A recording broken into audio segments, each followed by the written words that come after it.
Hi, everybody, and welcome to another Street Epistemology review show. I'm Mark Solomon. I have a podcast called Being Reasonable, and I will introduce or have them introduce themselves. We have other street epistemologists with us today, and we have an all-star cast. And next to me, we have Anthony. Hey, Anthony. Hey, what's up? Good to see you, Mark. Everyone. And you. I'll have you introduce yourself. Okay. Myself? Yeah. Sorry. I just woke up from a nap. I'm still kind of groggy, but yeah. My name is Anthony Magnabosco. I've been doing SE for a number of years, and I started a nonprofit with a few friends. Reid is one of them, for Street Epistemology International. We just had one of our board meetings today. We are doing some amazing things with the nonprofit, and it's always good to look at a real world example of somebody using SE and then talking about it. This is where the learning really happens, when we review conversations that have happened and we can talk about some of the ethical implications and those types of things. So really excited to be here with you all. Okay, great. Reid? Yep. Hey, Mark. Yeah, and this is I think this is the first live stream on your channel, so it's nice to be here. Yeah, I'm Reid Nicewonder from Cordial Curiosity. You were very nice to invite me and Dali over to Palm Springs last week. Was that? Yeah, it was a week ago. A week ago. Yeah. And that was a great trip. We just we brought some stuff along, but had no plans. But then we just decided once we got there, why not just go out and do some in real life SE? And this video that we're going to be watching is one conversation that made it onto your channel. This is going to be fun. Yeah. And I just want to also thank Reid and Dali for, I can run a podcast, but video is another level for me. And it was, it was really great to have them there. And just in addition to talking SE, which I love to talk about, and so do they, it was really helpful to just see how technically things are done, which is nice. Thanks. Sure thing. And then we got Nathan right down here. I was going clockwise. Sure, yeah. Are we going to skip Dali? Yeah. Well, I'm going clockwise, but either way. Oh, okay. I was thinking of reading. Abstract Activist is the name of my YouTube channel, and I'm really excited to see what we've got here today. It's really going to be an interesting and kind of long. I'm expecting this one to go a little long, just because there's a lot of meat on these bones in this interview. And check out Nathan's channel, Abstract Activist, because I've been watching some of his videos and they're really super cool. So definitely sweet. Check it out. Thank you. Yeah. I'm almost done with listening to all your podcasts, by the way, Mark. I think I've got like 20 left, and then I'm done with all. I think you have 51. Again, don't listen to the first 10 or so. Just just skip those. Number 12 is good though. Anyway, Dali. Hi there. I'm Dali. I'm juggling lessons. I teach this stuff on the weekends a lot. And I got a little tiny YouTube channel. So I do this. This is my thing. And I think Dali, when I think about him, he is, to me, he's the kind of the quintessential teacher. He's he really instructs things in a way that helps you understand. And like when I heard him do SE live last weekend, and it just was really a great learning experience to see that. So check them out for sure. We have a really interesting video. This is my first video, and we were in Palm Springs in a public square, and basically talking to anyone who would want to talk to us. And the person I talked to, his name is Curtis. He was a extremely nice gentleman, and I approached him earlier on and see if he wanted to do it. And he said, yeah, he was working, but he would approach me again in like 30 minutes or 45 minutes after he was done working. And he did. And he approached me in the table, and we sat down and we began to talk.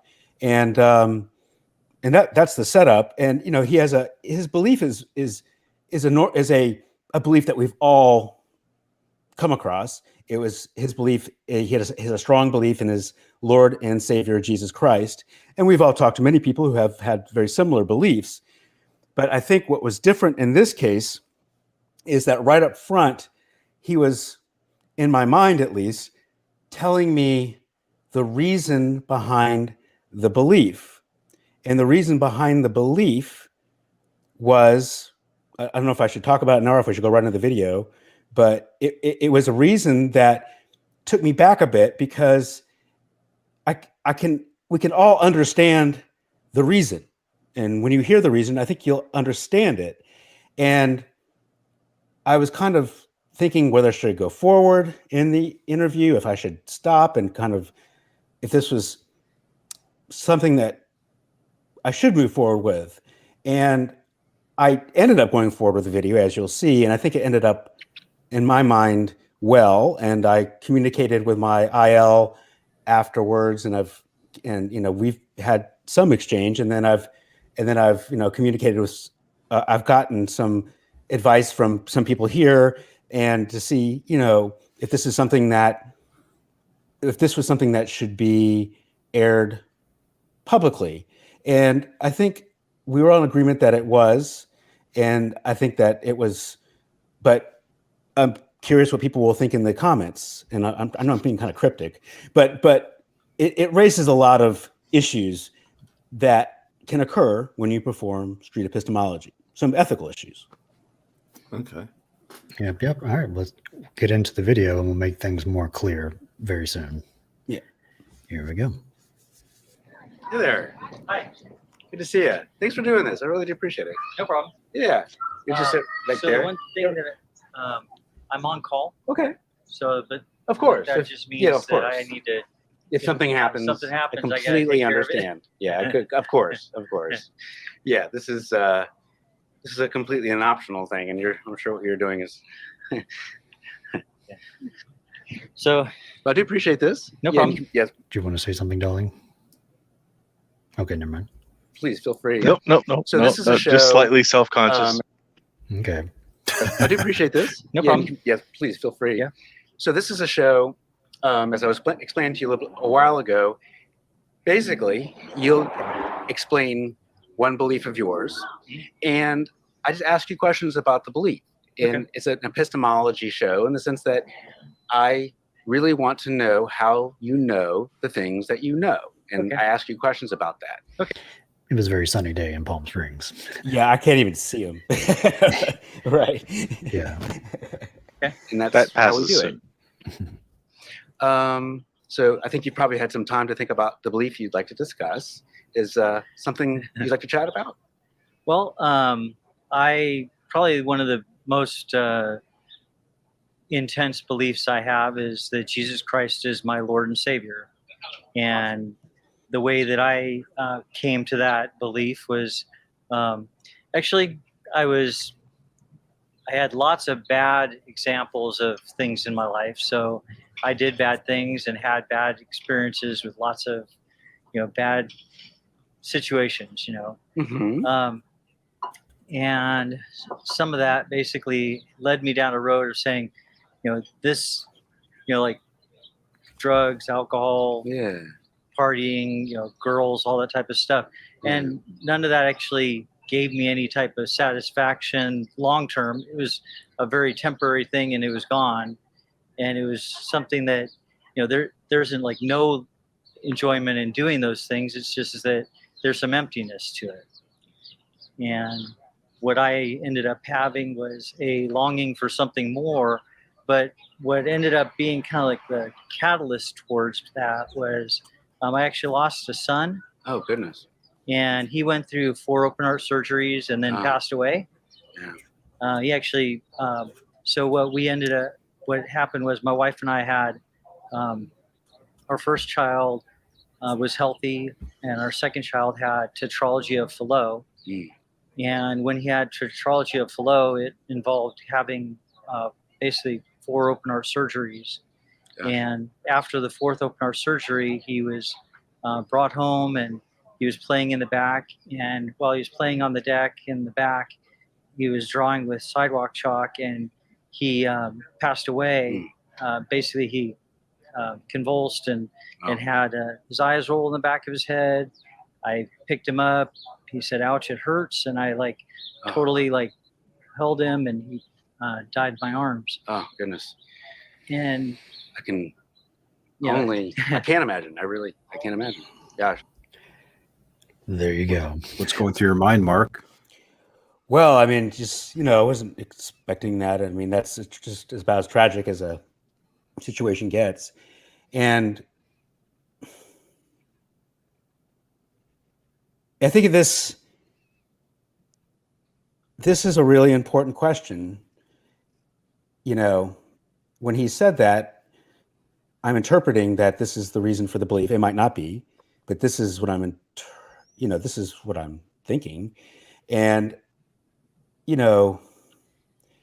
this belief serves a very important purpose in his life. I think we could agree, regardless of the truth value of the belief. There's the truth value, and then there is the purpose of the belief. And those can align, but often they don't align. And when they don't align, sometimes there's reasons for it, and sometimes there's, possibly no good reasons. But here, there would be a very good reason why to have this belief. And I think all of us here can totally understand why to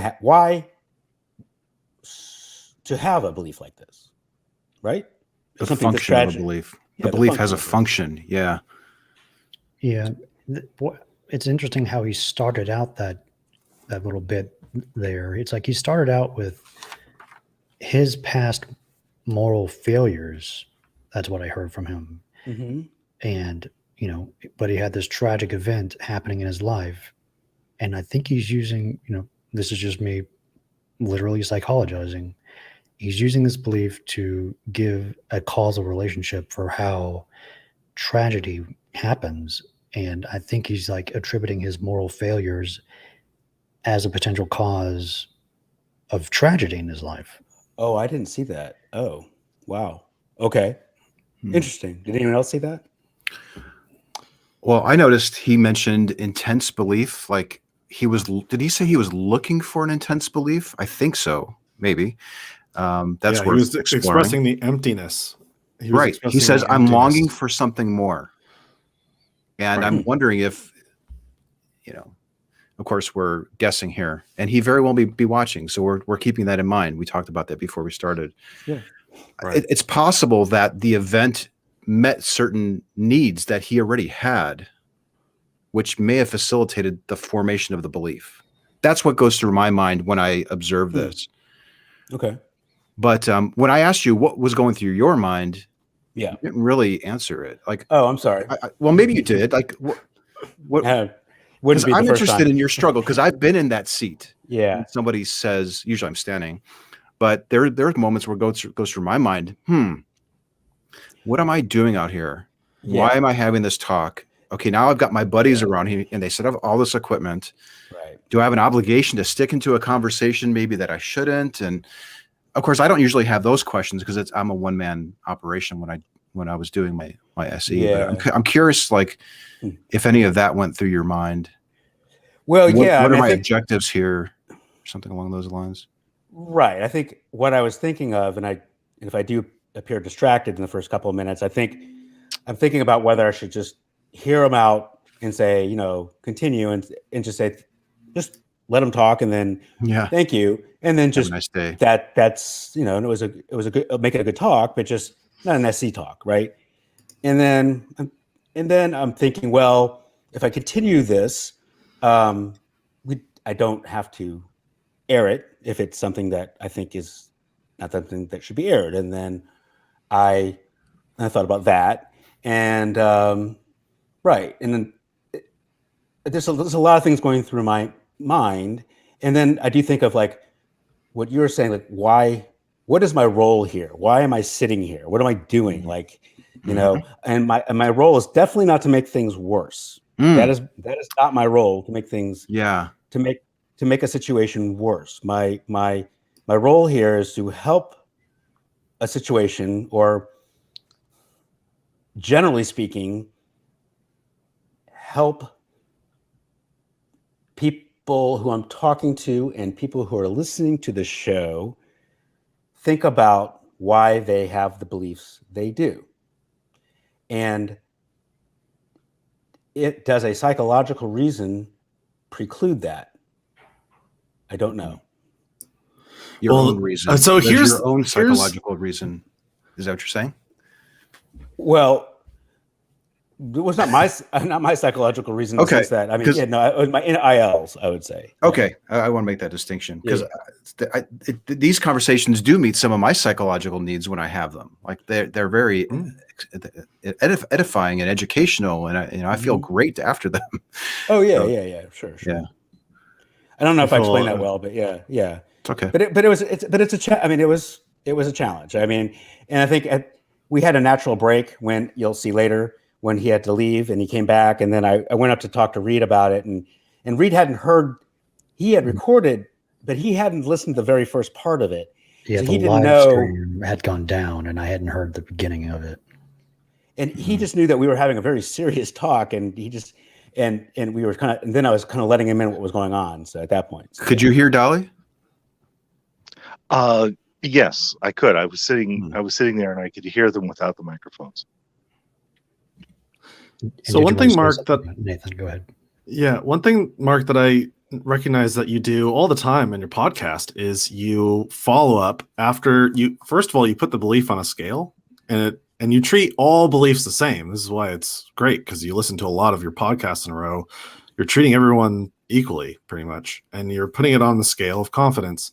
And then immediately afterwards, usually you follow up with how important is it for you to believe in things that are true. And you put that on a scale too, 7 being the most important and, 1 or 0 being not important at all. And I wish that we had done it this time, though I don't think we do it in this interview. I didn't do it this time, I know. Especially because this may be a contributing reason. Like if it's more important to meet meaning and purpose and get fulfillment than know things that are true, then that would be good to identify early on in the talk, because then that could be what the talk is about. That was the very first thing I thought of when I saw the video. Like, why didn't I do that? But I didn't. Well, I think the reason why you didn't, and I probably would have been right there with you, it's because, boy, is that really heavy and intense. The tragedy thing, and we're about to hear some more of that too. So maybe we should keep going and see where it goes. Okay. That's terrible. Well, and what that actually did was it helped me look towards, why did this happen? How did this happen? What is more than just this life? And so I started going down a road of, well, let's, basically we went to church, and one of the places that we went, basically they were teaching about Christ, and one of the things that I did is I actually read a book called Heaven by Randy Alcorn. Not familiar with that one. But basically it's something where a lot of times people have misconceptions of heaven. Mm-hmm. And what Randy Alcorn does is basically say, this is what heaven says in the Bible. Yeah. And this is what it looks like. This is basically how we can expect things to be. And a lot of that not just kind of like gave me some hope, but it also was something where I needed to figure out, what is the belief and what exactly is it and why. Yeah. And I grew up in multiple other denominations and saw all sorts of different types of Christianity, but a lot of times, unfortunately, hypocrisy happens so much that those types of things are the things that drive people away from church. Yeah. And so, things like I was doing was hypocritical. So I was just like, I needed to go and figure out what is it that actually involves with actually going to heaven, and why and how do you actually even get there? And because if the Christianity belief was true, then I wanted to be where my child was, which was after death. Right, sure. That's a huge benefit. Yeah. Yeah, and we can't really compete with that one, can we, atheists? That's a very tempting offering for views. Going to heaven, seeing your loved ones again. I get it. Is that bartering? Bartering? Yeah. One of the stages of grief. Yeah. Mm. Yeah. Yeah, I mean, so, I think good.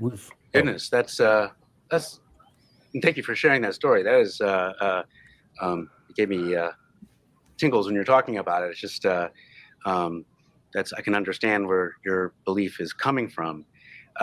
It from what I'm gathering, you're telling me that you have a strong belief in Jesus Christ, and I'm trying to understand better the primary reason that you have the belief.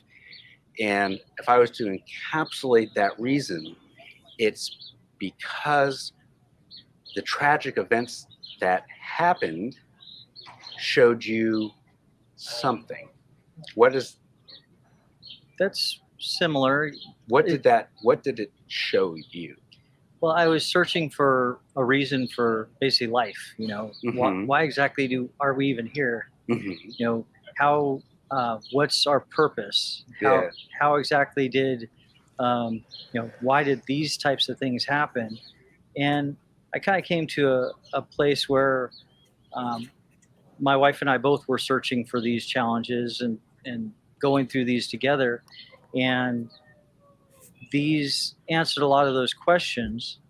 And basically, by going down the road of saying, listening to what the Bible says, it says that basically the reason why we should believe is because even things like nature tell us that these things didn't miraculously come into existence. Okay. They didn't we didn't come out of a swamp, and we didn't actually have things that there is no if things haven't evolved. There's a micro evolution and a macro evolution, which basically is just you can have a bird beak change shape like Darwin saw, but jumping from all of matter was created by amoebas type of thing is kind of a longer stretch than actually even creation. It takes more faith to actually believe atheism type of stuff. Well, maybe this will help me a little bit. All right. I know we may never get through this video if we keep stopping it as frequently as we are. Yeah, that's However, fine. Do you notice the jump from reasons? Yeah, that's what I'm trying to Yeah. focus them. Yeah, The shift to evolution just came out of the woodwork. I don't know where We that didn't came even from. talk about evolution, but he mentioned it. But why? Why did he abandon the first reason? This answered questions of ours. Now, maybe he had questions about evolution and how we got here, and just forgot to mention that part. But how did we go from heaven and that, I'm going to see my loved ones again, to that? I think because it's a challenge. Perhaps. How so? It's too challenging to talk about the other reasons, so he's offering up another, like a sacrificial reason, possibly? The thought of evolution is probably something so I'm just assuming that it's often something that comes up that challenges his view. Evolution. Oh. And so he's mentioning that to say that they're connected in this way, that the belief often is challenged by evolution in his own head or in his mind. Perhaps, I'm guessing. And maybe that's why, though, that he would mention a defeater. Why is he mentioning a defeater to his view when you're talking about reasons why you think it's true? So, because he's mentioning how it's not a defeater, even though no one brought it up. Right? Yeah. I, at that point, I didn't really know. I think, I was a little confused, and actually, it was that helped me, I think, move forward a little bit, because I was like, okay, well, we're not really at the reason now, or are we? Was what I'm saying? The stuff that we talked about before, I was not sure if that is the reason. You do a really good job not letting that distract you from the main topic, because I would have gone down that rabbit hole of evolution. I would have chased it, just get after it. Standards. Yeah.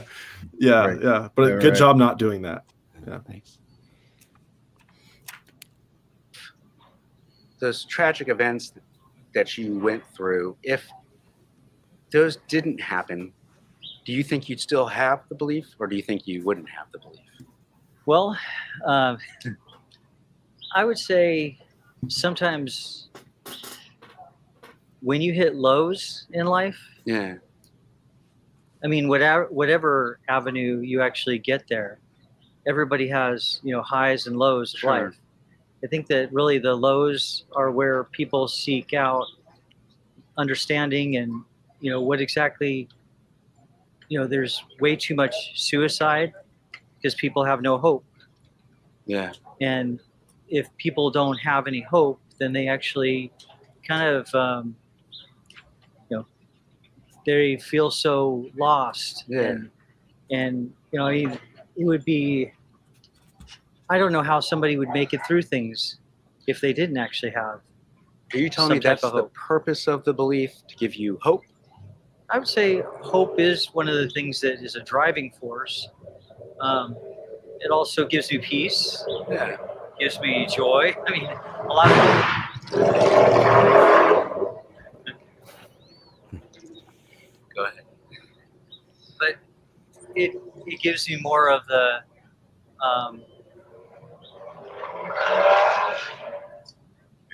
It's only in public. it gives There you go. more of a mindset of saying, Sometimes hey, little breaks like that are good, though. Gives you Yeah. a chance to think. You got to just roll with Sometimes them those and little make- distractions, yeah, they're good. I Sometimes. went down some other roads too, which was investigating it too. So I didn't Yeah. just go and believe it wholeheartedly without any type of investigation. I went through and read books Yeah. and things, some like Lee Strobel, Case for Christ, Yeah. and things like, even before some of that stuff was out, there was ways to look at the manuscripts and how long they've actually been around, and I see. a lot of that stuff actually kind of like brings around the ideas. Well, let me ask you some more questions about that, so I can understand where you're coming from. So let's just suppose, just for the sake of just discussing this, is that, for example, Tommy is sitting next to us, and Tommy has been through some really rough periods in his life. And because of these rough periods that Tommy has been through, and he's done his research, and he's read things, and he's thought about things, and because of that, he now believes, he's become a Muslim, and he believes in Allah, right? What does that say about the belief? About, can we believe what he believes, or is there something about his belief that's different than your belief? You know what I mean? Yeah, I understand. Basically, the big thing is that it's a choice, and that's one of the big things that we all have, is a choice of saying, what exactly do you believe in? And it's great that you say, why do you believe it? Because a lot of times people don't even know why they believe anything. Sure. Yeah. I mean, Yeah. they No, frequently just believe things because their parents did. Right. Would you say that his belief is ever as much as correct as your belief, or your belief is ever much as correct as his belief? Are there in equal footing, these beliefs, or are we? Is there something that I'm not seeing from what you're telling me? Well, actually, so Jesus Christ actually said that he was the Son of God. So a big deal and a big difference between. Yeah, I would just make sure we're talking about good reasons to believe something is true, and potentially, in addition, benefits the belief gives us because it's true, and we're not confusing the benefits as good reasons, merely the benefits for believing. Yeah, because he may make an argument that the Muslim is getting benefits from his views just like I am. Therefore, he's justified in thinking that it's true. Yeah. So whether we're talking about truth or the benefits of the belief. Value. Right. Yep. A lot of the other beliefs, and not to put theirs down in any way, shape, or form. Sure. But a comparison is to say, they never said, the people that are in Allah never said that he was God. Okay. He didn't actually say that, I am God type of thing, Yeah. where Jesus did. Right. And so the big thing is even Paul the apostle, he actually said either God is, if God actually said that, Jesus, okay, there's actually 3 gods in one, which is a really hard concept. But if God was really easy to understand, it would actually be something that everybody would be like God. I mean, they would be smarter than anybody else. So are we saying that Tommy's belief, although he believes it to his core, we're saying that belief is not necessarily true? I believe that it is not true. Okay. What if, and I'm not saying this is the case, but what if Tommy says something like, well, I believe that my God is true, and that you're not seeing things quite right, and that I am. And I'm trying to think of how we could decide, how we could, like, I'm just a third party, and I'm seeing you guys talk about. You're talking about Christianity. He's talking about being a Muslim, and he's really fervent about his God being true, and you're really fervent about your God being true. And I just want to know what's true. If it's true, I want to believe it. And I'm seeing you guys talk back and forth. How could I make that decision? Is there any test we could do or anything we could figure out that would help me make that decision? That's an excellent question.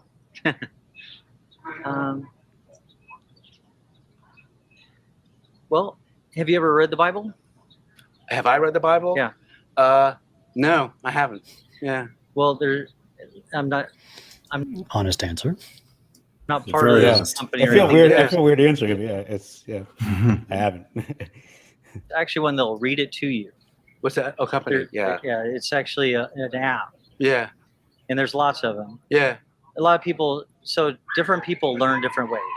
Are you saying that if I listen to a Christian Bible, and let's say Tommy says, well, now I want you to read the Muslim, well, there's an app where the Muslim is the Quran is read to you. Right.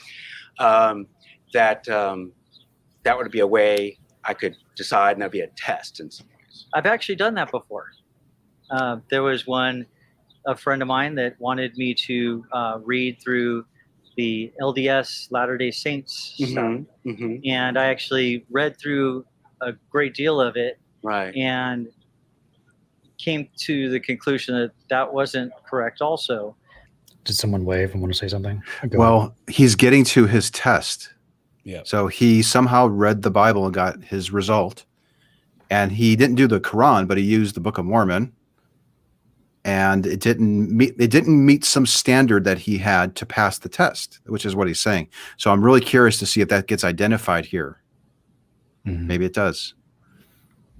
But the thing is well, and what was it that you read in that book that showed you it wasn't correct for you? Good. Well, good part question. of it's because of the history. Okay. If you actually read how things happened and what exactly happened in that, within LDS, they actually have how basically an example of how it's part of the whole history of the Latter-day Saints. Yeah. So I'm not saying any revelation here, but basically they say that Joseph Smith went out in the middle of a forest. Right. He saw an angel of light that told him how he needed to change, or he needed to not commit to any of the religions because they were all corrupt. And then he dug up a pair of golden plates and looked at them with seeing eye stones. Yeah, and I remember translated the entire Bible through. We've all seen the play.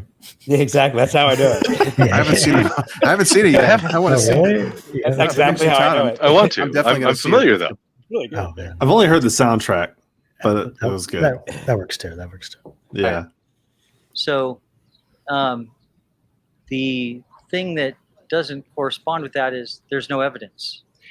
If there's no evidence, if we, I'm not speaking for someone. Yeah, we don't have to dwell on it. It's okay. Someone who was a Mormon, but if we had someone who was a Mormon sitting next to us and they said, that story did happen because, you know, I believe that it happened and I have faith that it did happen, what would we say about that belief? We would say it didn't happen because there's no evidence that it happened.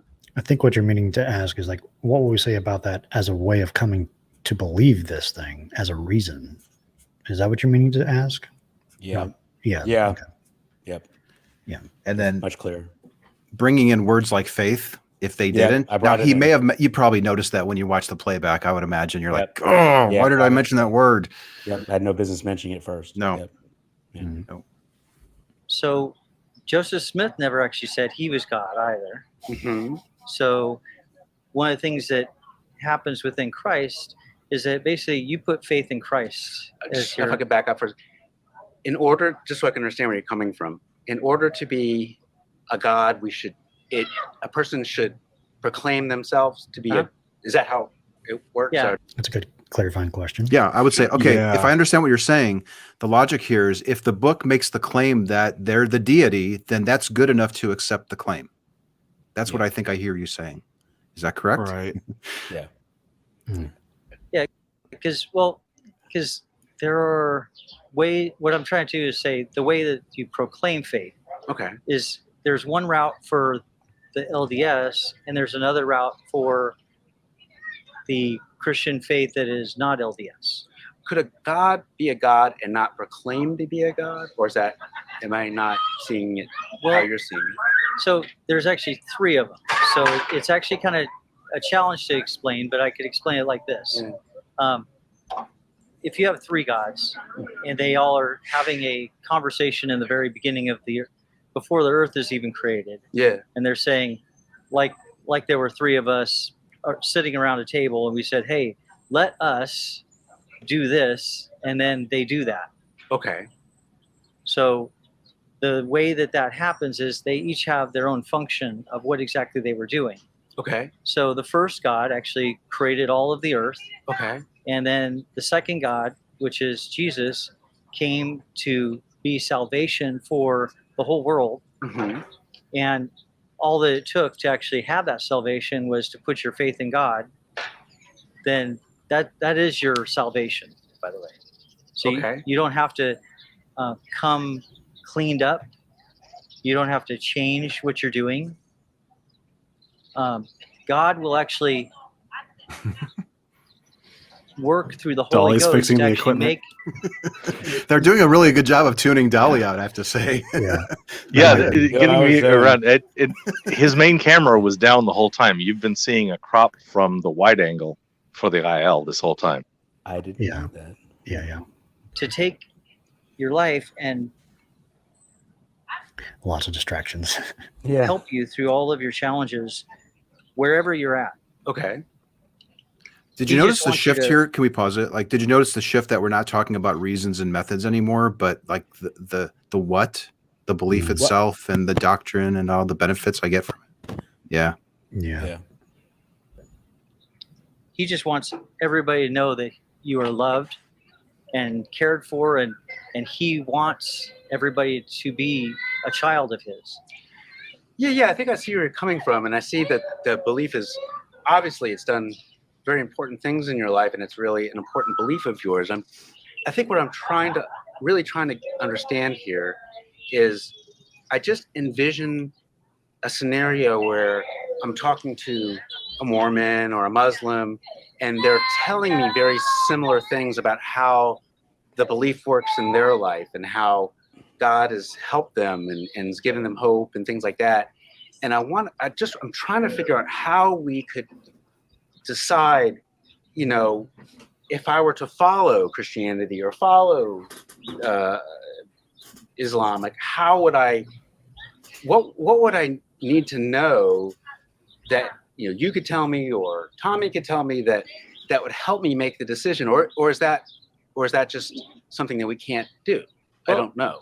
I can tell you exactly what the decision is. There's an exact verse that talks about it, Okay. and it's Romans 10:9 and 10. Okay. Romans 10:9 and 10 says, if you say with your mouth and believe in your heart that Jesus Christ died on the cross to forgive you for your sins, then you will be saved. If a Muslim said, I want you to believe if you believe in your heart that Allah is a true God, and if you just believe it in your heart and you follow certain passages of the Quran, and if he tells me that, what is he telling me different maybe than what you're telling me? Maybe that would help me a little bit. What he's saying is that somebody that actually never said that they were God, back to this again. Why is that so important? If Tommy says something along the lines that, a God is a God, and our God, you don't have to proclaim to a God to be a God, you're a God. I mean, I'm not speaking for Tommy. I don't even know how that works. No, I don't know if that's true or not. But if he says something along those lines, does that change anything? Well, if I said that I was a car salesman, but I wasn't, okay, then you wouldn't go and say you're going to go do what you're going to say that you are. Yeah. If I said I was a computer guy, right, then you're which is what I am. That's what I do all the time. If I said hey, that's what I do, then you're going to ask me for advice in that particular area. What if I proclaimed that I was a computer guy, and I wasn't? Yeah. Then there would be evidence. Okay. So the evidence in doing that would be, okay, what can you do? And you could talk the language of actually computers and not. But when somebody asks you things like, tell me what the OSI layer is, or things that were specific related to that. So there's a test. Yeah, there's a test. So if I proclaim myself to be a computer guy, or if I proclaim myself to be a God or anything, there's a test that we could perform to find that out. Yep. So in the case of your belief, what test could we do to find out the truth value? Because if it's true, I want to know it. And if it's not true, I don't want to believe it. If it's true, I'd like to believe it. And if it's not true, I don't want to believe it. Right. Just like anything, right? Totally makes sense. Yeah. So the truth, usually... That might have been a good opportunity to ask him if he felt the same way, or if he thinks the same way. It seemed like he did. Do you think the same way? Yeah. It should have been a question. Yeah. Rather than saying like, well, everyone thinks that. Yeah, you're right. You put him in a position where he would be the outsider to disagree with you. Right. And that, right. It should have been. I also noticed that when you were getting ready to ask your previous question, you were winding up, like you were like, well, I'm just thinking waiting for him to end so that you can ask your question. I had the question. I had the question. I knew you had the question. You didn't want to lose it. I do the same thing. It's like, I got to get started on this question before it slips my mind. It fades away. Right. Or unless something else comes up. Yeah, before something else is introduced. Yeah, true. Right. Yeah. Sometimes letting that great question that you had slip by because they've added something on to what they were saying, you miss that. So you have to kind of set that aside sometimes. There's a lot of really good active listening happening up till this point, like a lot of really good active listening. And sincere, empathetic feelings too. Like when you said, I got the tingles when I was listening to you. Yeah, like, that really seems sincere. I didn't think that you were. Very. Yeah, we've all, if you live your life long enough, you've all been through some pretty terrible times for one reason or another, and we know what that's like. So yeah. And your pacing and tone are great. And although I would prefer a little bit more eye contact, a little bit more for sure. Mm-hmm. Okay. Yeah. When I do this at festivals, I ask people to take their sunglasses off if they wouldn't mind. Sometimes they prefer to leave them on, and I don't push, but it's just like a minor thing that I noticed that if I can see their expression, then I can use better intuition to kind of like figure out the right cadence and tone of voice to use. This might be one of those situations where the sun hitting your eyes might have been obscuring some of your own natural facial expressions. That may have been helpful or making for you him. squint. Like squinting. Maybe at this point, the sun had moved, and I think I can see him better. Yeah. In a court of law, normally you have witnesses. Yeah.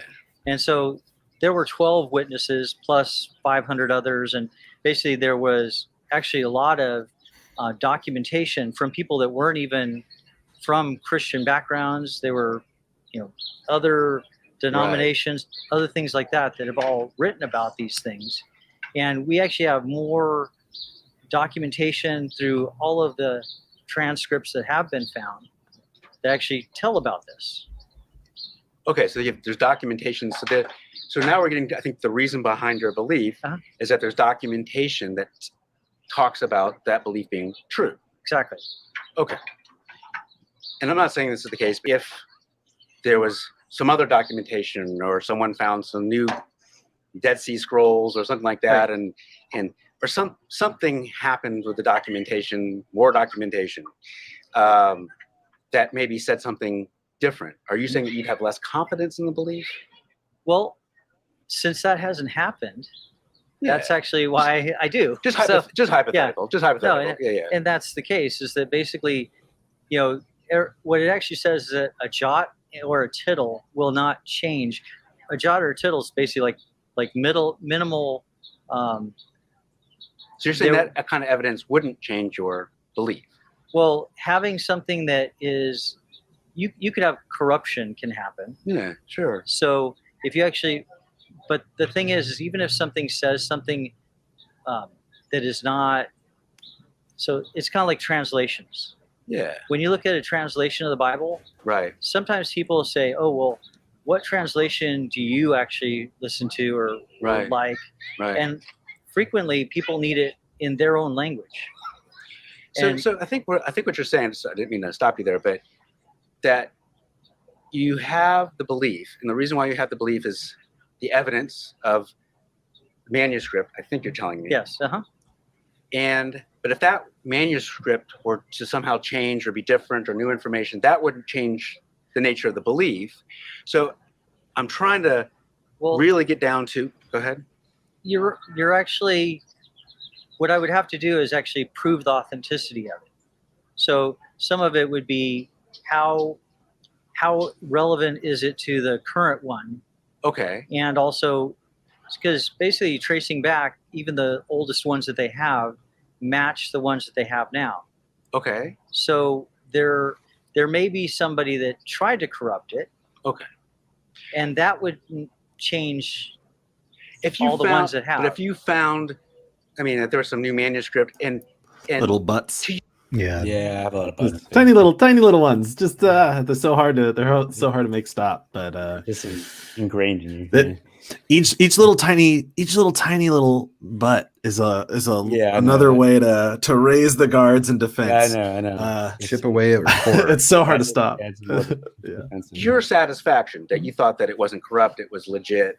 I mean, to your satisfaction, like, oh yeah, this seems like this is this was written in the right time period, the right, would you then at that point reduce your confidence in the belief, or would it be at the same level it is now, or what do you think? No, the main thing that actually has been an evidence of faith is actually how God's transformed my life. Okay. So that's the final kind of thing of so that's the main reason. That's the next thing that actually has brought it to the next level of saying that's the main reason. Christ has done so much for me and through me and to me that, and I know so many other people that have had similar types of. So it's the personal experience of what Christ has done in your life. That's correct. And if Tommy says, I believe strongly in Islam because of what Allah has done in my life, and I really believe it, and I know, and I sense it, and I know how my life has changed. We're saying still that his belief is not correct, but I'm just I understand. If he has. Yeah, that reason is not a good reason to believe his belief. Yeah. Right. This is going back to. Yeah. Go ahead, Anthony. Go ahead. Please, you go. Oh, okay. Well, this is just going back to number 18 on the survey again. And it seems like what I would want to ask is if there was like a balancing act here and you could choose which is more valuable? Is it the meaning and the purpose here, or is it the truth of it, or what would matter more to you? And that might be a way to explore that further. Yeah, I think I was dancing around that. I Well, this is a great interview. Don't get me wrong. I'm just pointing out. I think I felt very conspicuous really talking directly to the reason of the belief, if the reason of the belief was the tragedy that befalled him. Right. And so I was, whenever we got closer to that, I danced around that, I think. Wow, very honest of you. I can't say I wouldn't maybe do the same. Though that might be the direction it would need to go. Mm-hmm. Yeah. I'm just, I don't know. I mean, it's just hard to. It's hard. It's really hard. Yeah. Right. I mean, it's literally talking about tragedy. Yeah. If he has the peace of God in his situation and he wants to believe that, he can believe that. I mean, it's totally okay. Is it true? Well, what he wants to believe, he can. But is it? But the thing is, to me, I believe in Christ, and I don't believe that that's true. But he so can. if he believes it, it's not true. So should say if he believes it, even though it's not true, from my perspective, he's allowed to have his. Oh, sure.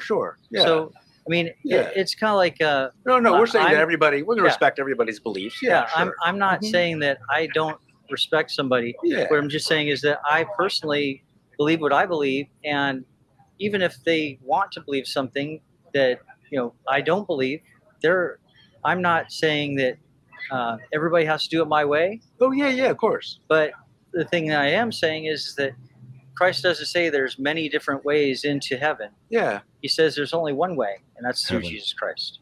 Sure. And I think the reason why I'm asking that question is that. All right, can we pause it? Because this is something that I keep coming up. Like I need help personally as a practitioner of street epistemology. So maybe you guys can help me out. You're at the right when place, somebody, yeah, right. Oh, yeah. When somebody says something like this, what's a good question to differentiate the virtues of tolerating a belief and living in a society where we want, everyone to speak freely about things and freedom of speech and, the diversity of beliefs and tolerance for the diversity of these beliefs, and whether or not we just accept things as true and whether or not we differentiate those two things. Like what's a good, because I struggle with this personally, and I usually just ask, is there a difference between tolerating a belief and accepting one, and then just see what they say. Though, how do you guys deal with this? Like, well, help me out. What I said was, and I don't know if I actually believe this, but I said it at the time, is that we should respect everybody's beliefs. And everybody's beliefs? I don't know. That's, I mean, respect, everyone should have their own beliefs, but I would like to respect beliefs. I like to respect true beliefs. I don't know if we're respecting all beliefs, does that mean that we're tacitly saying that the beliefs are true? I don't know, but it's a great, I think that's a great question. Yeah. If we respect all beliefs equally, are we just being pacifists about what's true? That's too generous of a term. Almost like an apatheist. You don't even really care what everyone thinks. There might even be a clinical term for that. Like, whatever's good for me. My sense, what I usually do is I try to make a distinction between the belief and the belief that the person is holding. Of course, everyone has a right to believe whatever they want, but I try to differentiate between the person holding the belief and the belief itself. And I think I would have said something like, I think I agree that everyone's entitled to believe, entitled to believe whatever they want. However, it's your reasons and methods that I'm interested in, because if we're using similar reasons and methods to arrive at different beliefs, then it may have implications for the quality of those reasons and methods. So I probably would have just quickly acknowledged, yeah, people can believe whatever they want. There's a difference between people and the beliefs. However, I'm interested in this lower level of your method, how you're getting to your conclusion. That's usually where I take it. How would you discuss respecting beliefs? I think I would probably just give my philosophy. Like I try to make a distinction between the belief that the person's holding, because a person could abandon a belief and pick a new one. I'd still respect the person regardless of the belief that they held. Right. Yeah, we want to tolerate people. We want to love people. Right. Though the beliefs. Yeah, I put it. Dali. I'm willing to respect people. I'm ideas. I don't care. I just ask clarifying questions, like, and that get the relationship between respectability or tolerance for a belief. Like, does the more respectability for a belief make it more likely to be true?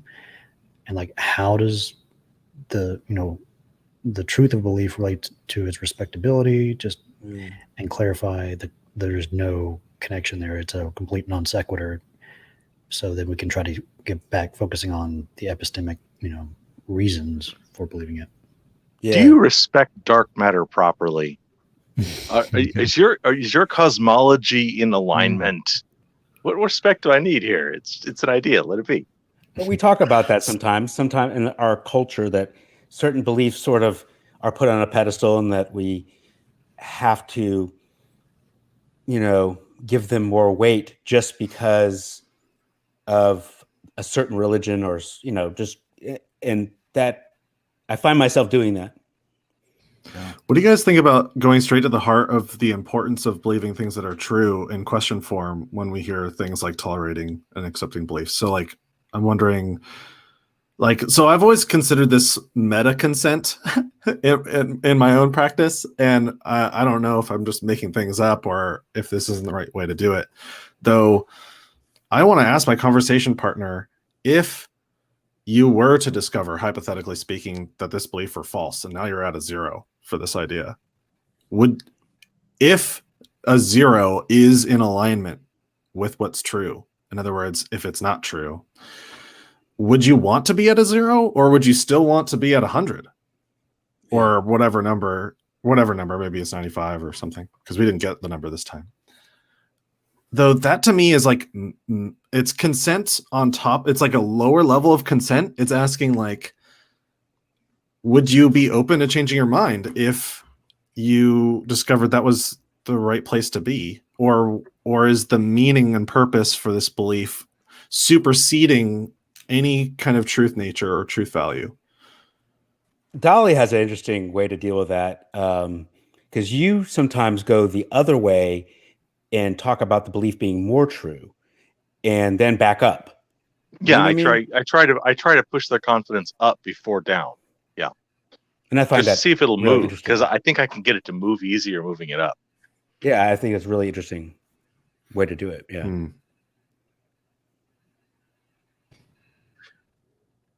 All right, let's keep going.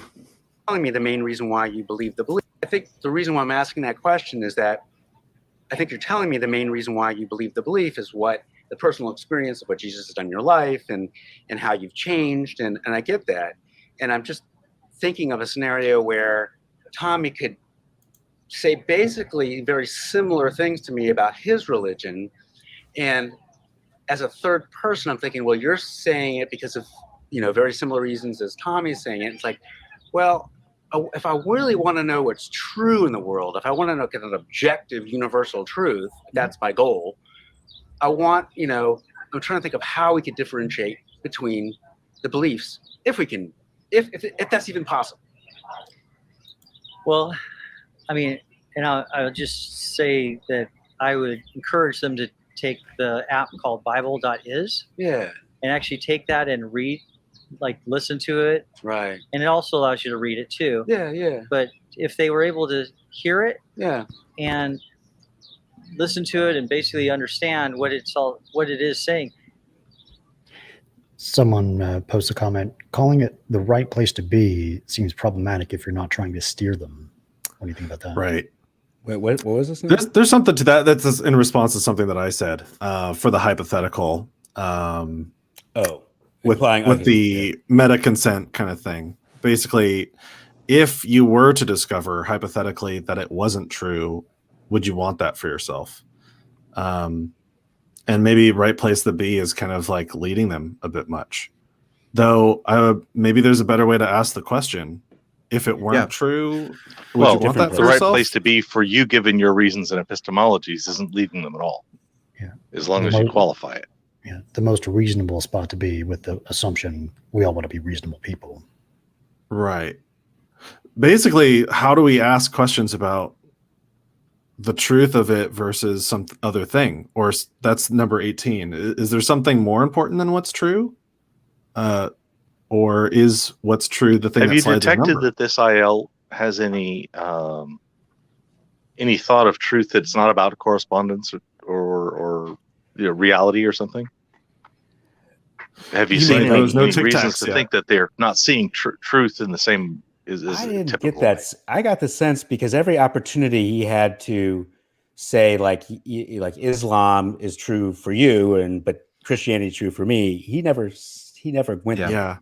He's pretty sure. I think he's making a distinction that he has the truth and these other religions are misguided. Yeah. So I think he's seeing truth objectively, even though he's giving people a pass and saying you can believe whatever you want.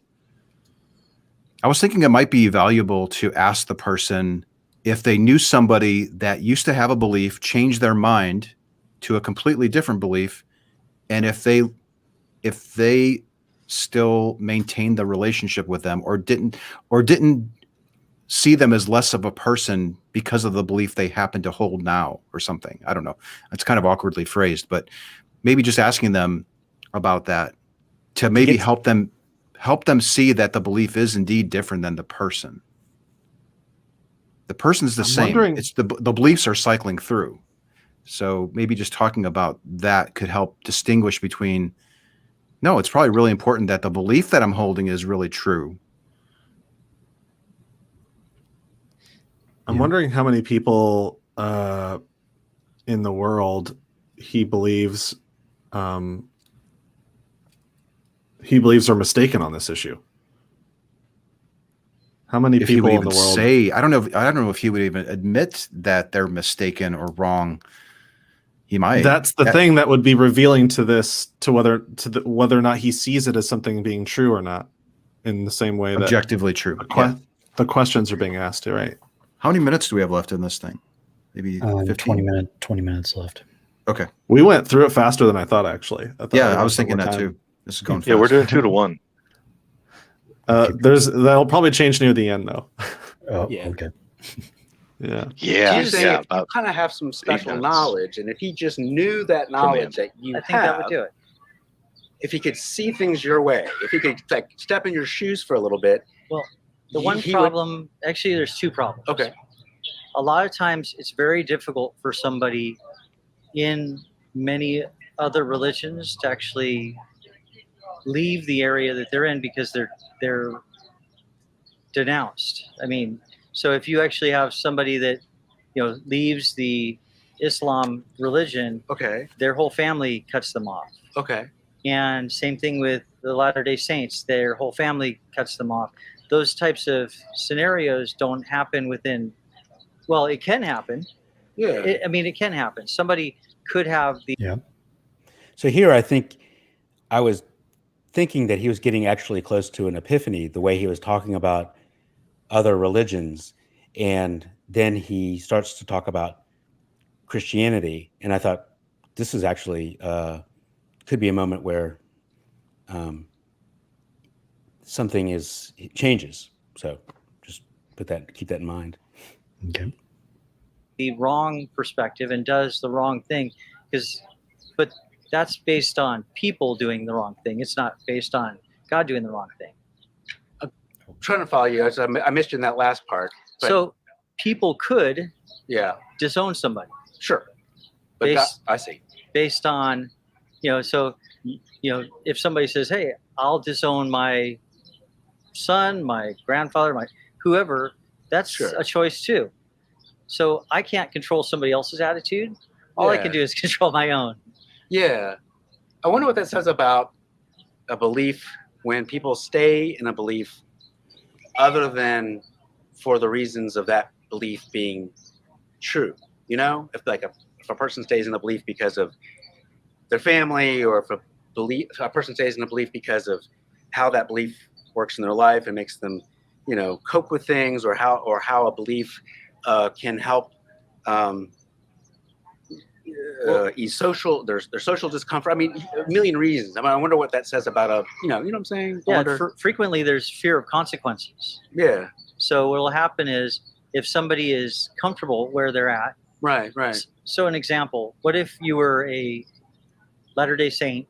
Yeah. I mean, I'm just saying this as an example. And you're employed by Latter-day Saints. Mm-hmm. You go to church by Latter-day Saints. Your whole community is Latter-day Saints.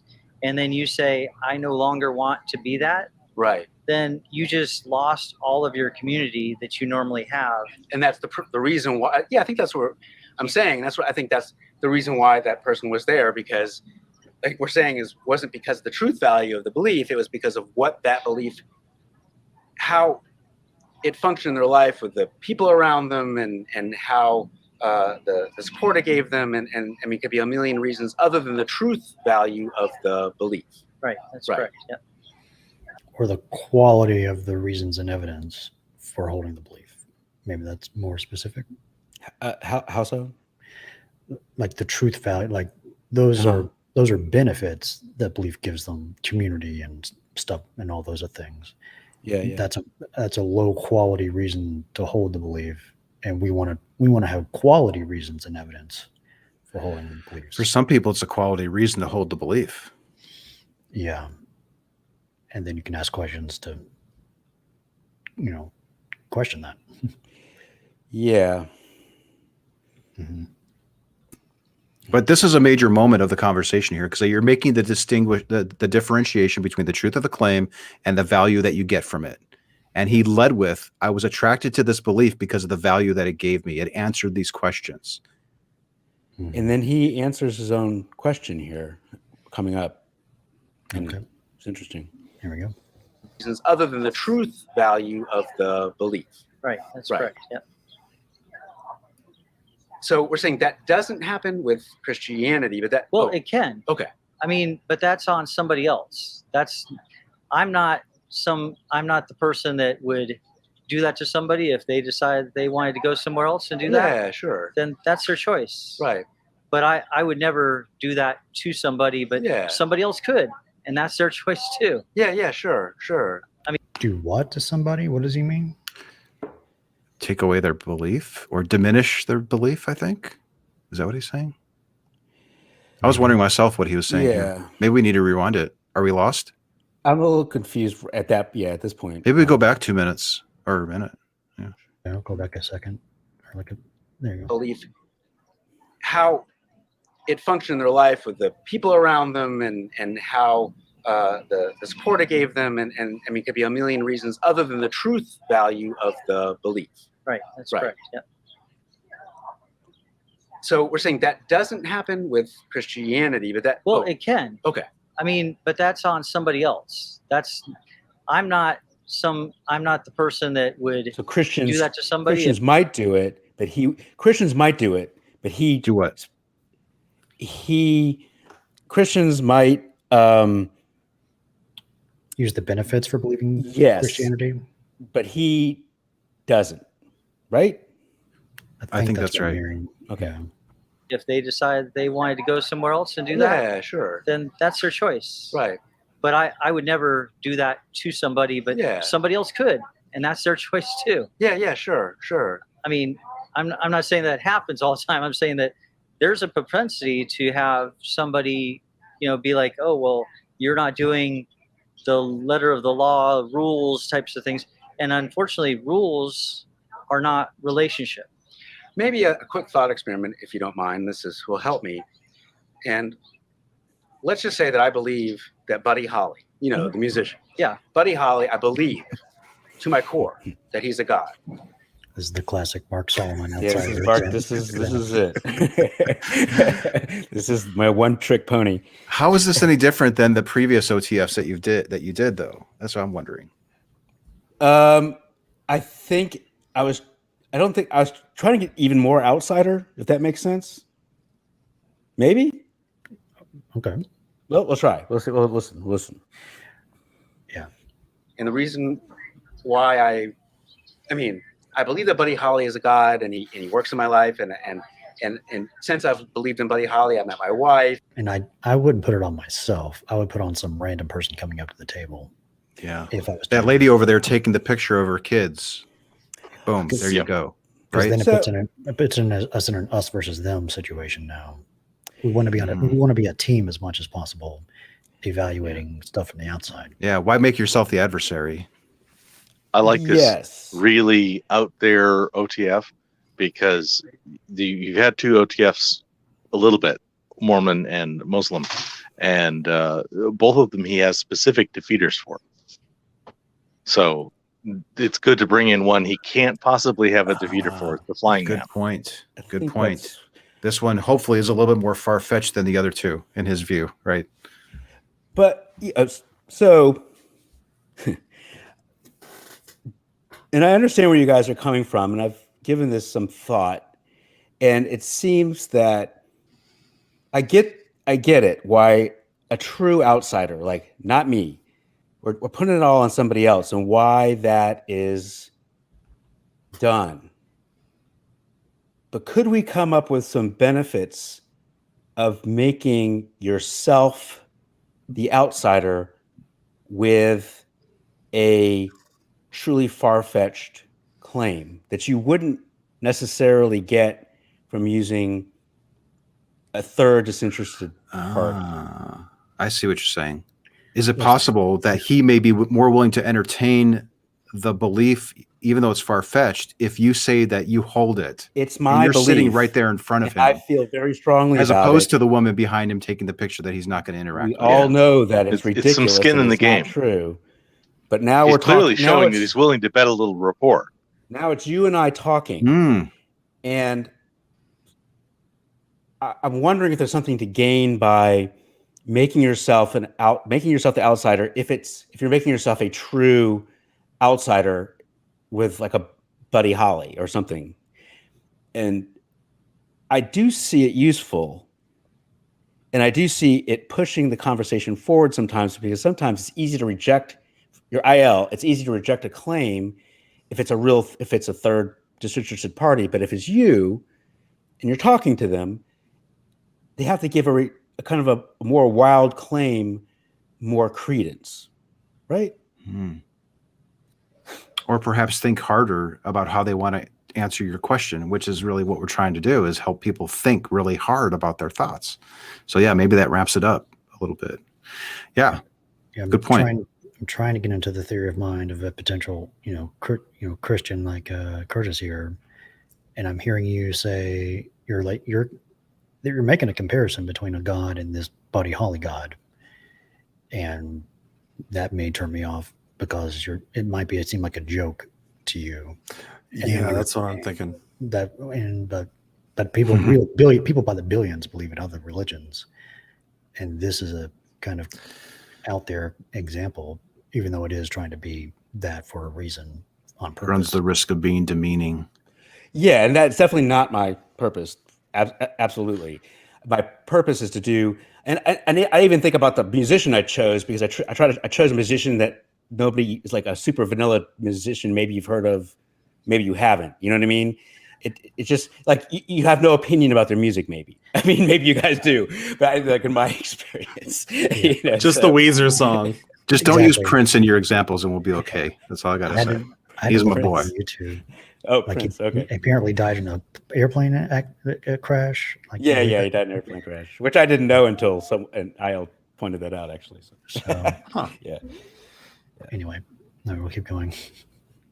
And he works in my life, and since I've believed in Buddy Holly, I met my wife, and I've some really good things have happened, and my whole family believes Buddy Holly is God, and let's just say, just for the sake of this conversation, crossed arms.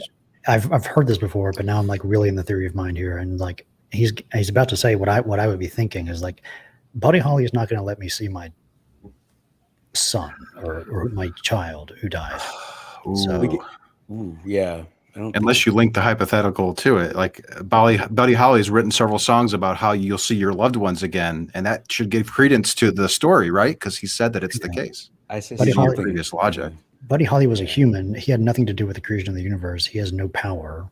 So, like, I assume, gods can have power to have people, meet people in the afterlife. He can do these things, but Buddy Holly is just this random artist from the 60s. Yeah. Like, why should I care about Buddy Holly? This is what I'm thinking if I was put in the theory of mind of him, I think.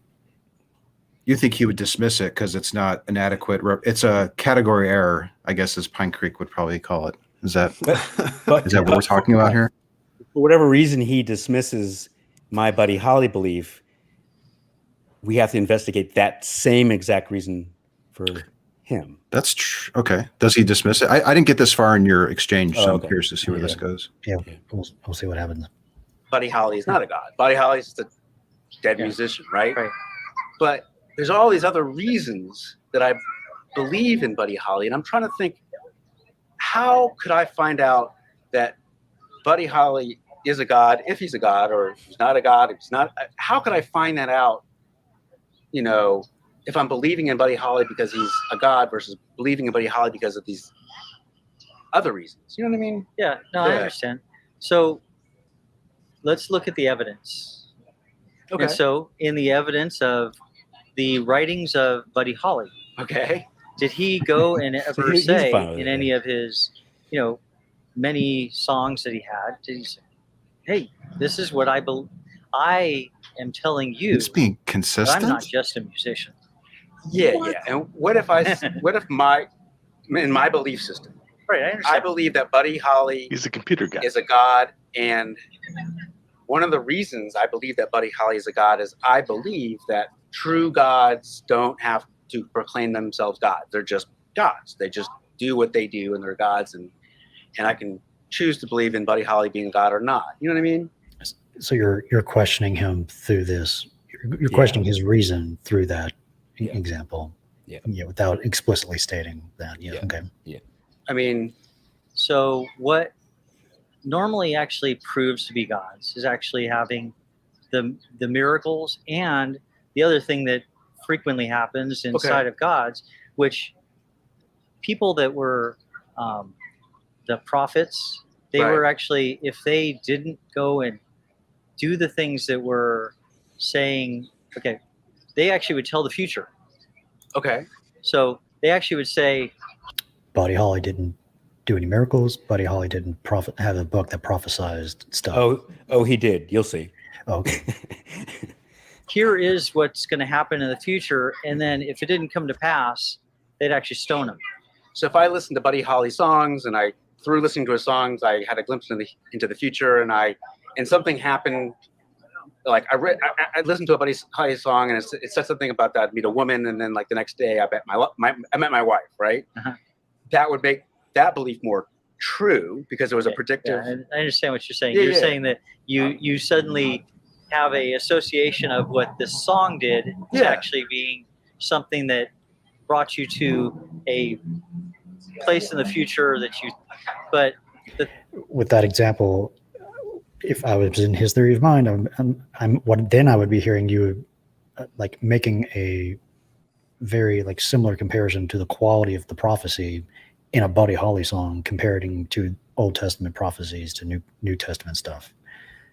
That's what I would be hearing you saying. So you think you would hear it as being derogatory to his belief? I would be hearing you say the crappy quality of someone thinking prophecy is coming from a Buddy Holly song is equivalent to crappy prophecy in the Bible. That's what I'm hearing. You could probably just sum it up and say, do you think somebody can use your same reason to conclude that Buddy Holly is God because he mentioned it a couple times in his song? Yeah. Some variation of that. Anyway, we'll keep going. Brought you to a place in the future but the thing that actually happens in inside the Bible is there are things that they say that have been predicted. For instance, Revelation is actually one that talks about a lot of the things that are going to happen. Yeah. And still haven't all happened yet, but some things have. So I'm still trying to, and I appreciate you hanging in there with me because I can be dense sometimes, but I'm really trying to understand. That's good. That's good. I'm curious, the other people on the panel here besides Mark, would you keep going or would you end it? Would you check in? It's 35 minutes into a talk. I'm curious. I'd be full steam ahead, let him go as long as I want. As long as I wasn't constrained by production concerns or other sorts of reasons, I'd be having lots of patience for this one personally. Are you guys saying that I'm overstaying my welcome here with this, or? I'm curious to see. That's what I would. I would probably be wrapping it up. That's all I'm saying. But I'm curious to see where you guys would go with it. If you would end it or check in or keep going. I would probably just maybe ask for more time. Though, if I were in Mark's position, I would want more time. I mean, he seems so far comfortable. he's really he's sincere, and that's the thing. Is like the more sincere somebody is, the more I feel like I'm wanting to talk to them. Mm-hmm. And he hasn't taken his bathroom break yet, has he? Not yet. Yeah, he's very I'm sure he's in a lot of pain, like trying to hold it in, like at this point. So he's very stuck. He will say that in a second. You'll see. Stoic laugh. Yeah. Once he says he wants to go to the bathroom, that's probably when I would like check in for like more consent. Hey, like we've gone 30 minutes, but boy, do I really enjoy this talk. And I would just love to just keep going if you don't mind, but I also understand if you have to go. There was a moment earlier where he also glanced at his phone a couple times. Like I would use that as an opportunity just to check in. Do you need to get that? Do you want to wrap it up? How are we on time? I don't think I was perceiving that I was overstaying. So No, it's a judgment call. I just wanted to see what your judgments were on that. And when he does go on a bathroom break, I would take evidence of him returning as like, implicit consent to keep going. Right. Exactly. Yeah, for sure. Like he could just have ghosted you. Right. I thought that might happen. I mean, who knows, right? Yeah, we were hypothesizing that's what the point of the bathroom break was. Right. I think I even said goodbye to him.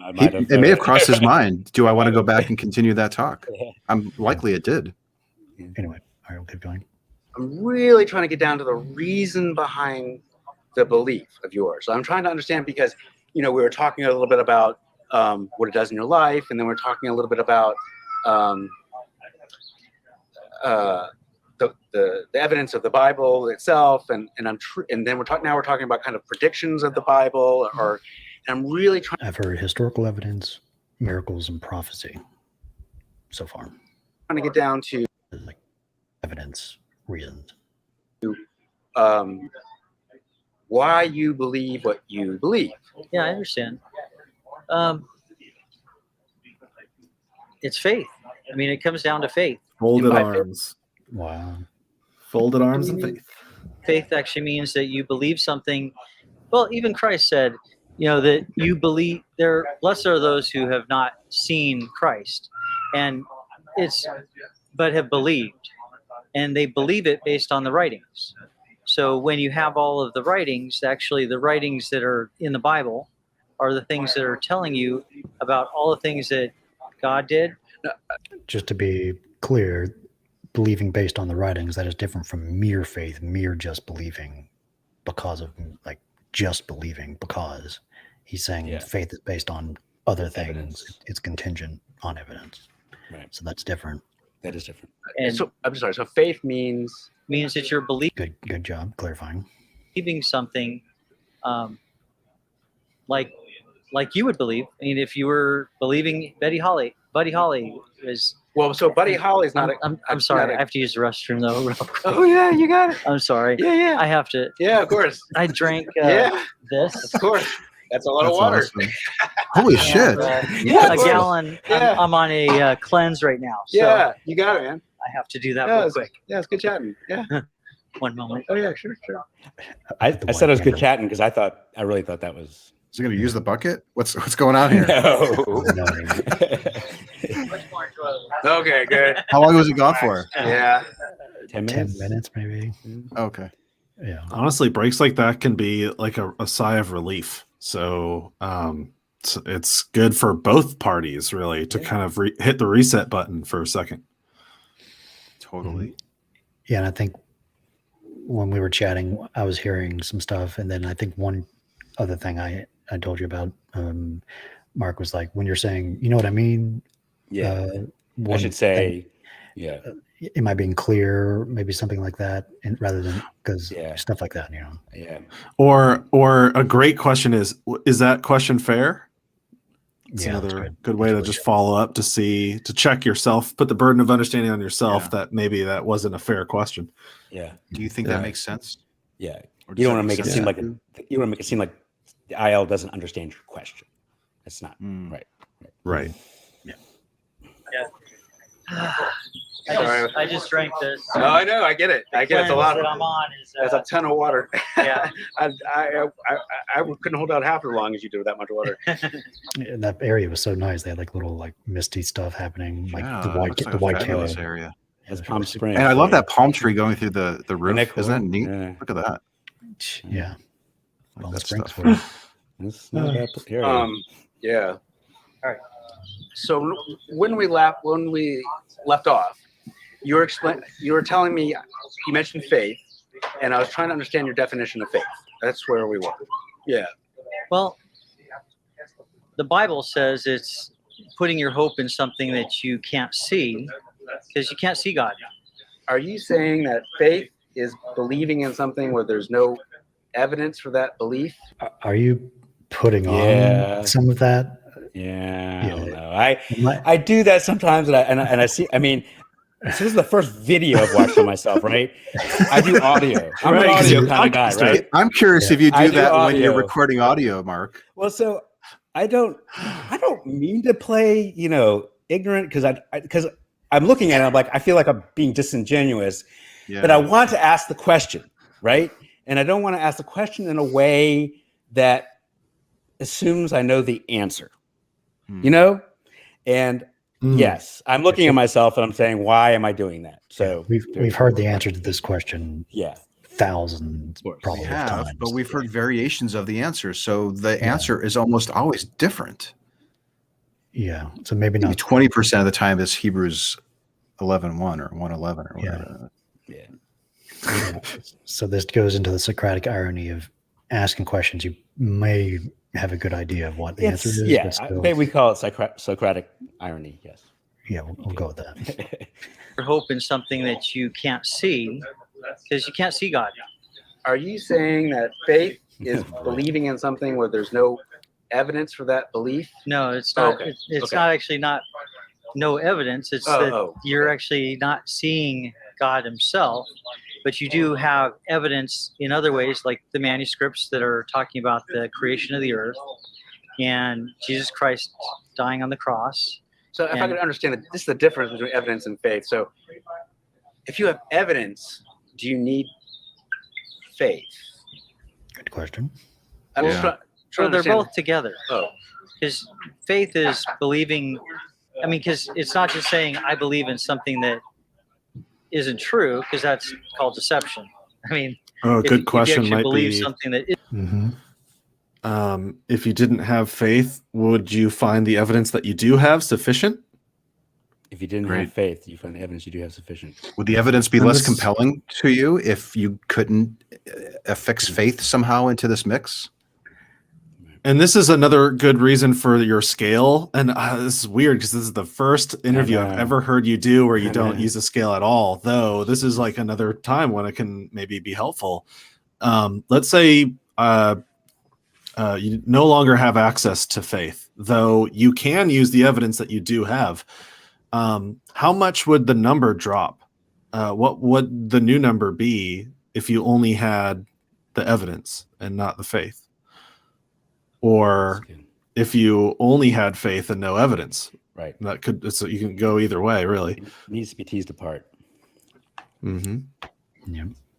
Isn't true, then it's right. It's actually, you're deceived. Sure. So believing something that is true is, it's one of those things that you're trying to go and each person has to wrestle with this, because up to each individual to actually go down these roads to say, how are you convinced by these things? And for me, it was reading through the Bible. Yeah. Helped me to actually have a understanding of how a lot of the things that are in this world all existed. Right. Along with how we actually get salvation and go to heaven. Okay. There you go. Yeah. I'm just trying to understand that. Like if someone, maybe with my claim with Buddy Holly, like if someone says, "How do you know Buddy Holly is a true God?" Right? Well, are you going to get to heaven through Buddy Holly? Or am I going to get to heaven through Buddy Holly? Sure, that makes a lot of sense. And I say, well, I have evidence that Buddy Holly is a true God because I listen to his music and the music talks to me, and because of this, things have happened in my life, and that's my evidence. And is that something different than faith, or is that evidence? Well, is that equivalent to his quality and quantity of evidence for his belief? Merely listening to Buddy Holly songs and stuff? I'm just trying to think what he would be thinking, and I'm not seeing the connection there. I don't see that as a fair comparison or an outsider test. Potentially. I'm personally wondering if I don't what was it that he said? Get to heaven through Buddy Holly? Like I'm wondering, like, will I get to heaven? He asked, are you going to get to heaven through Buddy Holly? He's asking, does Buddy Holly give you all of the advantages of my belief? Right. And so then because my belief gives me all these advantages, I'm justified in using these reasons and methods to get there. Right. And since we can use those same reasons and methods for Buddy Holly, but if it doesn't result in this outcome, then it's insufficient to me. Yep. We don't know if he's saying exactly that, but that would be a good way. That would be a good thing to clarify. Yeah, I wouldn't assume that. Yeah. I would pose that in a question. So. Yeah. Well, faith without any type of back a second. And is that something different than faith, or is that evidence? Well, faith without any type of backing. So at faith all without is evidence is yeah, that's not true. Faith. So what's faith without evidence? Yeah, faith without evidence is really deception. I mean, okay. You don't have anything that is being nice.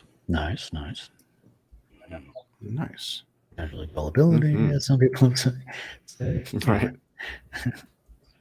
You're actually believing something that's a lie if you actually have no evidence that actually says it. So if I'm deceiving myself with Buddy Holly being a god, how could I find that out? Good question. Try praying. So if I pray and Buddy Holly answers my prayers, well, he's true. If he doesn't, then he's not true, and that's my test. What I mean is, you would pray. Good way to put it. Well, pray for understanding. Okay. I mean, basically, what I would do is I'd say things like, the way that the Bible. Now, I use that as my. That's my worldview, and part of it's because I actually have had a transformed life from it. Yeah. And not everybody, it's you can't. I'm not just saying that. I'm trying to explain how I could. Sure. Take your time. Good reassurance there. So, part of the rest of the story for me, was I ended up actually having 4 children total, and 3 of my 4 children ended up having open heart surgery. Oh my goodness! So, they basically only one of them passed away. Yeah. But the other ones are healthy. They're living. They're good. But the thing is it's not just, even if he didn't help me through actually having those children and having them recover, that still wouldn't sway my faith. Change your faith. Okay. So, a faith. Is there any? Maybe part of what I'm hearing him say is that part of his changed life this could be very sensitive, but I'm like, part of like what I'm hearing him say is part of his changed life is his children. There's other 3 children survived, right? Because he's now a Christian. Oh, is that what yeah. I'm not sure what the timing is from the death of the one child and then the survival of the other ones. Yeah. That's an interesting question. I would clarify. Are you saying that if after the death of your first child, you did not become a Christian, your other children would have been at risk of dying? That's a difficult question. How to put that question? You should bring us back, Reid. What? Go ahead. Sorry. Like, if that's the case, then he's attributing to the well-being of his children, not only in like in this life, but in the afterlife, like meeting all of them. Yeah. That's huge. That's a huge benefit for believing the. It could go the other way. I think this is different than what you were saying, but it could go that he lost his first child, became a Christian, and now all his kids are surviving because he became a Christian. That's the test that this is true. That's how I read it. Yeah. Yeah, that's what I was hearing at the beginning as well. Like, he wasn't a Christian. His first child died potentially because he wasn't a Christian. He became a Christian, and now the rest of his children are still alive. Yeah, and so back to what I was going for before. That was just a line I just didn't feel comfortable going down. That's hard. That's super hard to go into. Yeah. Yeah. So I empathize. Yeah. Oh, stuff like this is good for us to watch because this is like bringing the humanitarian element, I think, into SE here, where it's important to, at least I think that it's important to relate to our conversation partner in these moments. I mean, he's being very vulnerable right now, sharing the story. Yeah, and I commend him for his bravery and coming on to camera and talk about these heavy issues, right? And so if he's watching this, I have a lot of respect for you to tell and share your story, though. And it is a lot. It's I say this, and I do think this is that it's often easier to ask questions than it is to give answers to questions, because for sure anybody can ask a question, and we often ask questions that I don't know if there's really any answer to, and I'm asking a question that there's no answer to, and someone's trying to field a question that really, whatever, if you answer it this way or this way, there's a built-in paradox, and that's it. And we're not trying to do that, but that's just the nature of,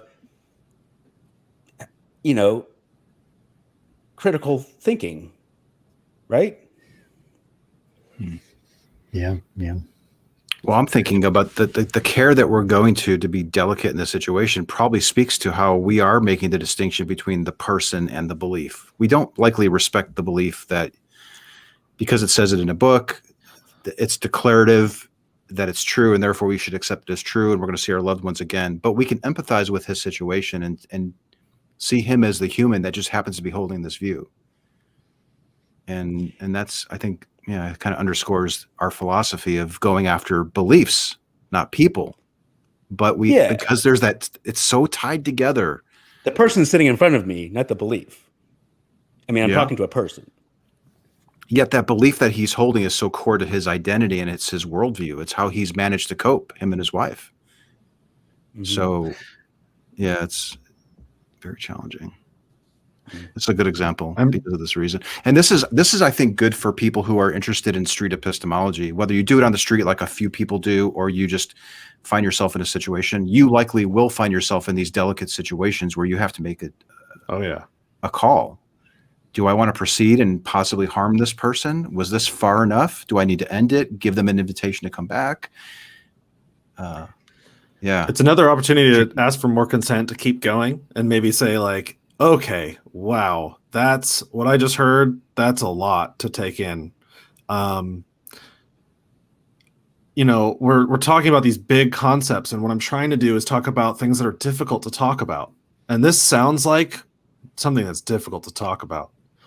So is it a meta okay comment like that? if Yeah. Love it. if I maybe like ask just a few more questions about this, and maybe where you could go next would be like the second best reason or the second best way to grieve through this, go through the grieving process, or the second best way other than this belief, the second best way that we could find meaning and purpose in tragedy or in the face of tragedy.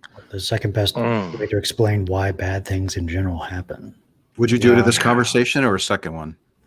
Dali, what do you think about that?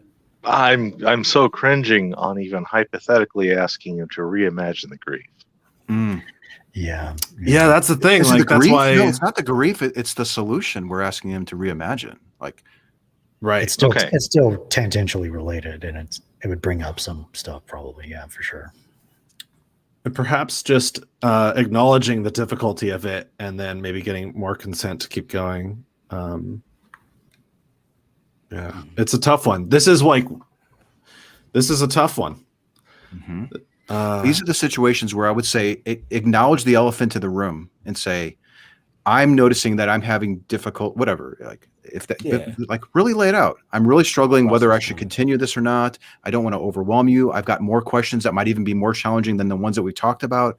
What do you think? What should we do? What's your day like? In psychology, that'd be called a process comment. We were talking about the process of what's going on, and not, I like that. All right, keep going. Almost over. That still wouldn't sway my faith. Change your faith. Okay. So, a faith. Is there anything? Actually, there's one other thing I just thought about. Please go ahead. The apostles, all of them died. They all died excruciating deaths. Martyrdom. And none of them actually said that they were not followers of Christ. So, let me ask you this question. Is there anything that you could learn, anything at all, that in your mind would reduce your faith from like a 10 out of 10 to a 9.9 out of 10? Is there anything? I'm not saying there is. There might not be. And that might not even be the correct way to look at it. But I just would want to know if there's anything at all that you could learn that would reduce that strength of faith. And maybe also make it clear that I ask this question of anybody about every belief I talk about. Yeah. So that would be. Wait 2 seconds. Oh, do you? Especially after that heavy remark. And though that is fair. I was trying to. Right. Yeah. Right. The disconfirming question is in every interview, pretty much. That would reduce that strength of faith. And I'm kind of curious what you think about that. Well, actually, one thing, I thought about that. And actually, even Joseph Smith, when he said that an angel of light came to him and told him that all these religions are corrupt, that actually wouldn't even change my faith either. And the reason why is because actually the devil was an angel. So it seems like we've gotten to the point where this is a very strong faith of yours, and it's pretty unmovable at this point. At this point, you're going to believe it.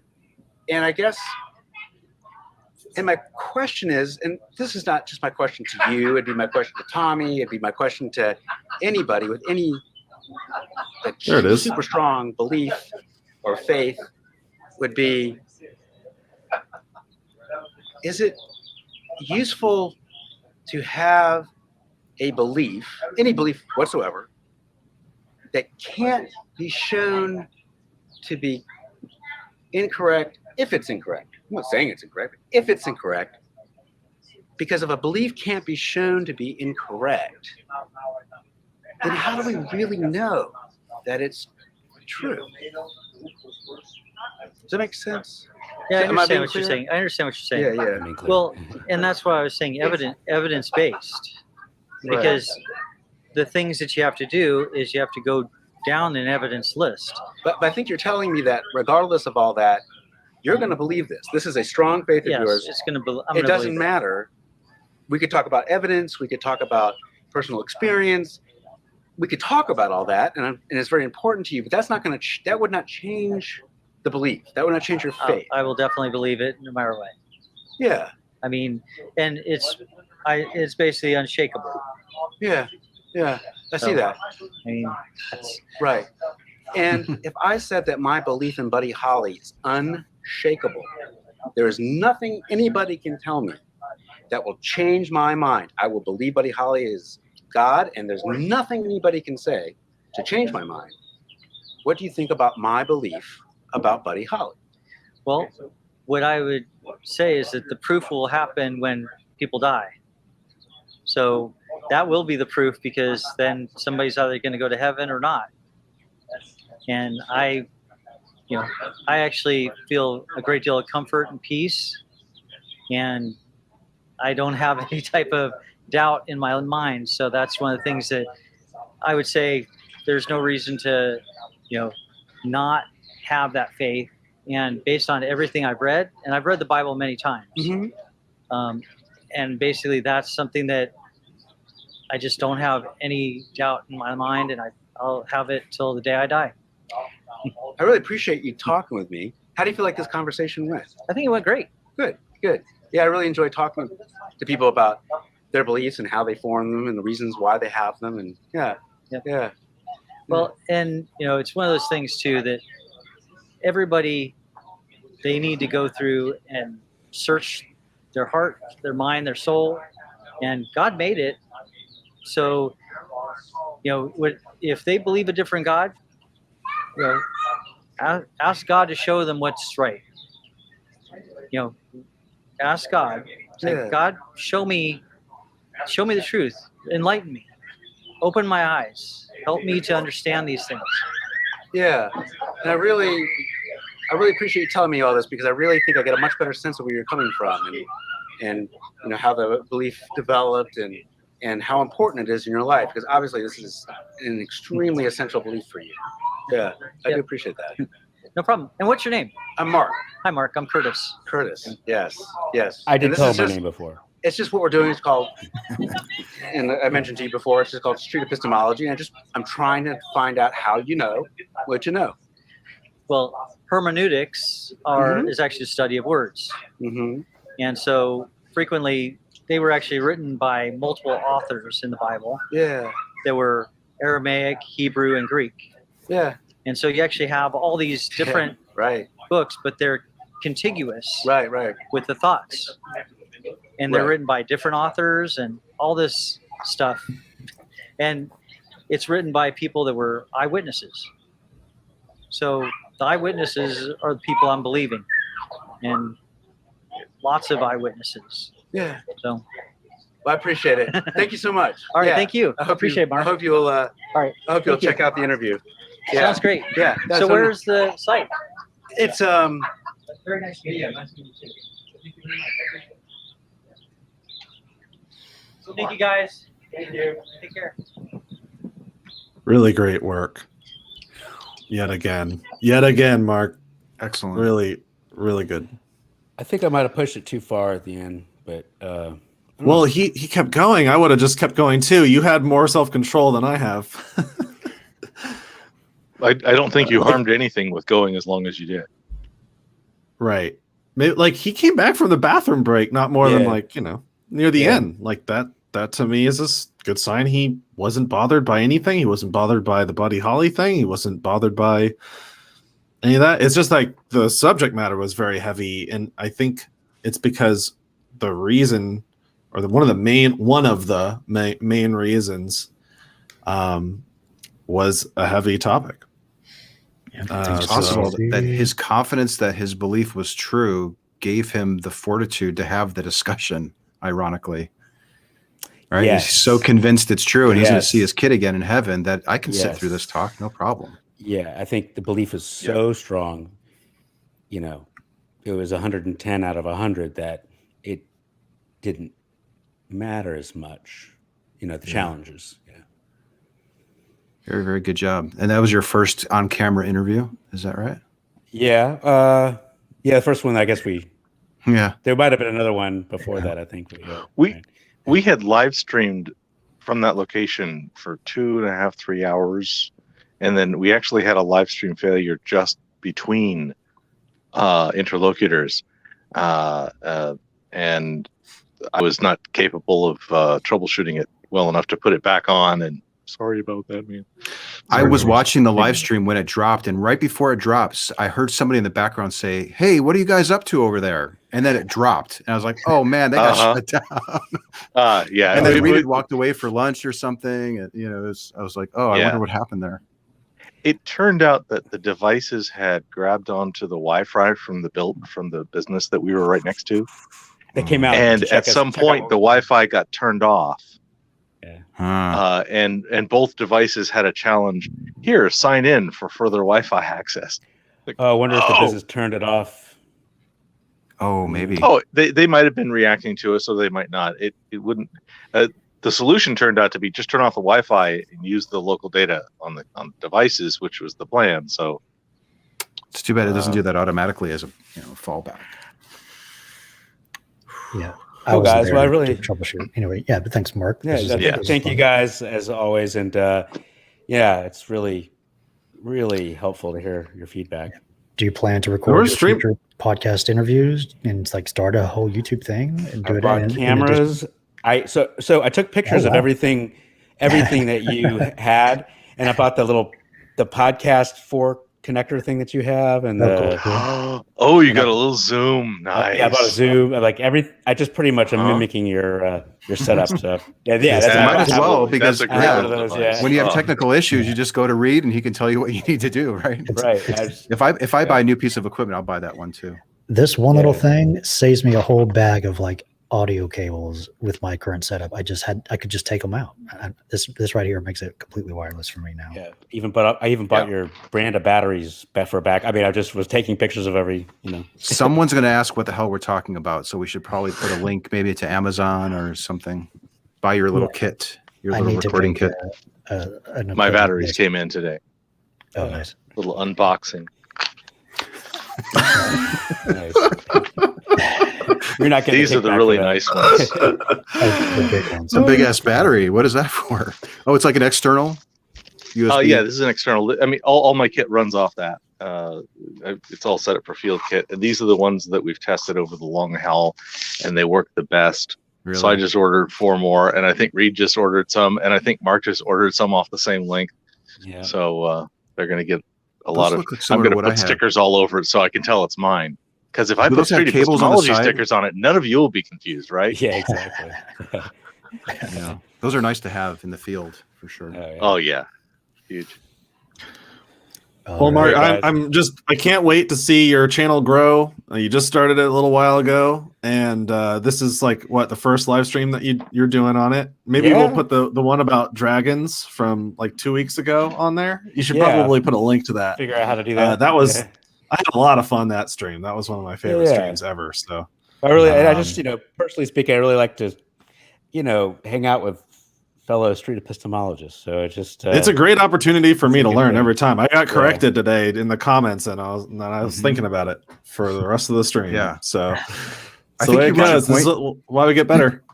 I felt like you kind of reach a point where you can only learn so much for the conversations, but then it's the talking about the conversations or what you're actually doing that boosts your level of proficiency at the method.